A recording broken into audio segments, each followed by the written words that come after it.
So the situation in Syria at the moment is very, very difficult. We have a conflict which has become very politicized and internationalized. There are many countries from around the world directly involved in the fighting or supporting the fighting groups. And that means that the signs of peace seem very, very remote, that the war is continuing, the front lines are moving, and that means more and more people being directly affected by the fighting or being displaced from their homes. Oxfam works in Syria. We work largely in water and sanitation, water being a huge need in Syria, both because systems have been destroyed by the conflict, but also because so many people have been forced to run from their homes that there are massive increases in populations in some parts of the country. So we've been working to build new water systems to help people continue to be able to access clean and safe water.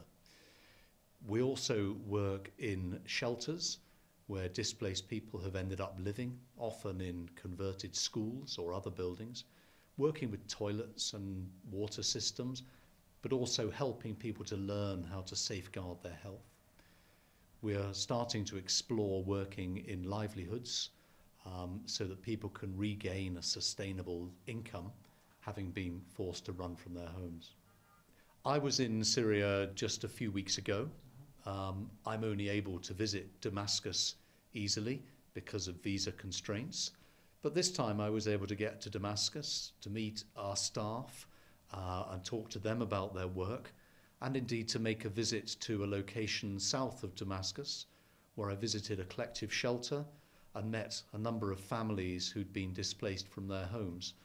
Some of them had been living in that shelter for over 3 years, living previously in a tent, now in a very basic brick-built single-room accommodation. I also visited another area where there were some much more recently displaced people who'd left the area of Daraya, which has recently come to an end of a very difficult, prolonged siege, and those people had been forced to leave the area at the end of that siege. Well, the Syria conflict has led to huge displacement of people. Over half the pre-war population of Syria has left their homes.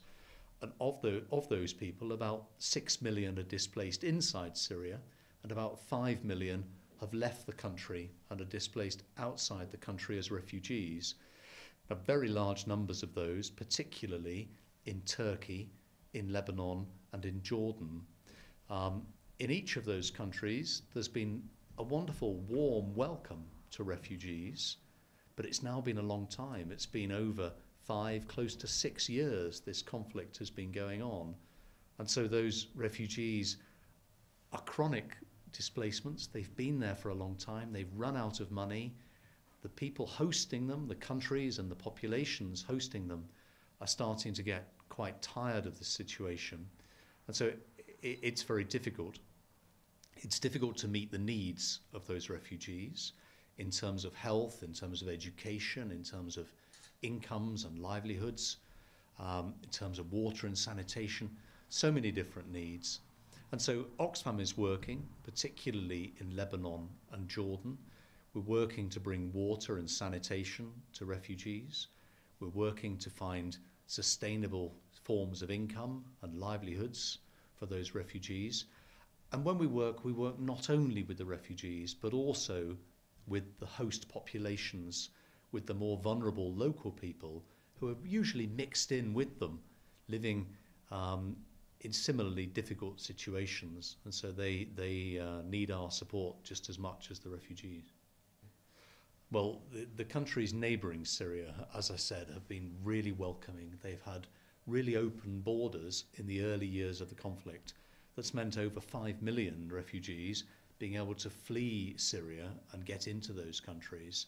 Now the borders have become closed. The borders to Lebanon, to Jordan, to Turkey are very largely closed to new refugees, and we have big populations who want to leave Syria who are stuck on the border, particularly the so-called border berm in the north of Jordan, and particularly around parts of the Turkish border, large numbers of people who want to leave. the reason that the countries around Syria have felt empowered to close their borders is in part because the countries of Europe have closed their borders. The countries of Europe have made it clear that internationally it's acceptable to say no to asylum seekers, even though international asylum law says that if someone comes to your border saying, I'm in fear of persecution, I'm in fear of my life, please give me asylum, that you should take them in and consider their case. Europe has declined to do that and has closed the borders as much as it can now to new refugees. And so the countries neighbouring Syria have been able to do the same. And that's why we see people now unable to escape from some of the terrible conflict that's going on inside Syria. The drivers of the European nations choosing to put up barriers to refugees, I believe that yes, this is largely driven by fears of the population in Europe about numbers of people arriving and about what that may mean for them. But I would ask those people to consider, what should a normal family do who come from a city like Aleppo, where the city is being destroyed and decimated, where there are no jobs, where the healthcare has been destroyed, education is gone, and opportunity is gone. What would a normal person like me or like the people watching this, what would you do? Of course, you would seek a better chance for you and your family, and that's what refugees are. They're ordinary people who are put in terrible situations, and they make sensible decisions about wanting to get somewhere safer. And I think it's important that the people of Europe understand refugees at that level. They're the same as you and me. They're just people in very difficult circumstances who need to find an alternative. At the moment, Oxfam have a number of responses in Aleppo. Access is very difficult, but what we have been able to do is we've worked particularly on the water supply of the city. The city has one water supply for the whole city, east and west, so government held and opposition held is a single system. And so by working on that system, we help people in government held and opposition held areas of the city. We focused on the main water pumping station of the city, a place called Suleiman al-Halabi, which provides water right across the city for perhaps 1 million people. What Oxfam has been able to do is install some massive generators in there to power that system, because the mains power is no longer functional, and so those pumps that pump the water need generators. So we managed to install one in January of this year, and we installed one just 10 days ago.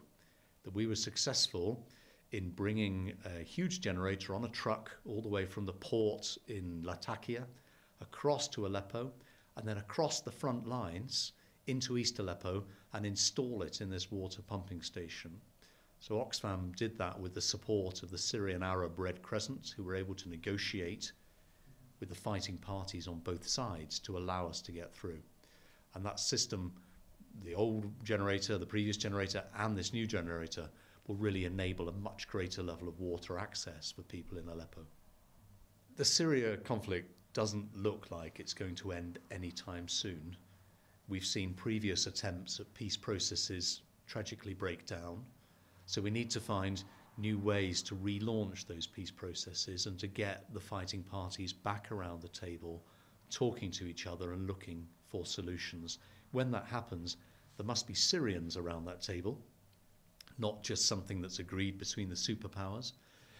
And amongst those Syrians around the table, there must be civilians, particularly there must be women. It can't be left to just the fighting parties to agree the peace. It must be a peace that works for all Syrian people, ordinary Syrian people, women and men in Syria.